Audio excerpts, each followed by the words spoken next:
I always wanted to work with dementia patients, from caring from elderly grandparents. My grandfather had Alzheimer's.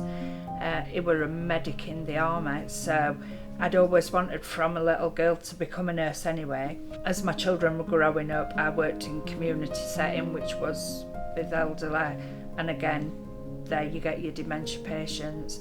I'm really interested in how the brain works and they come to this. It's sort of like they go full circle, and it's really difficult to watch, but really interesting as well. So I have got an interest in dementia where I like to dig that little bit deeper as to why the brain's doing what it's doing. So my role on the ward is ward sister. I've worked within dementia for the last 6 months. Previous to that, I've been a sister for 6 years working within geriatric medicine and stroke, where you would see a lot of dementia patients. My role is to manage the ward and maintain staffing, making sure that each patient's safe.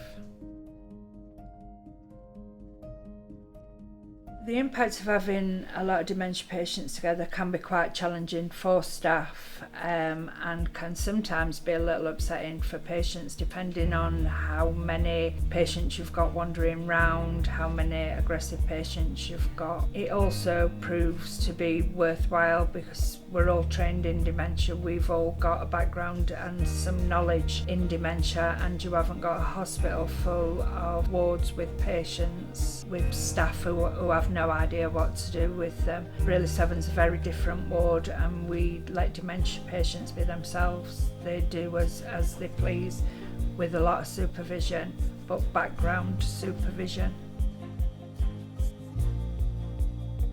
The benefits of having dementia patients together are, like I said, you have staff that are trained. We tend to try and have more staff on this ward because we have a lot of people who need one-to-one care. The disadvantages would be that it can be very challenging at times for both staff and patients. I don't really think there is many disadvantages. I think as a whole it's what's needed in every trust.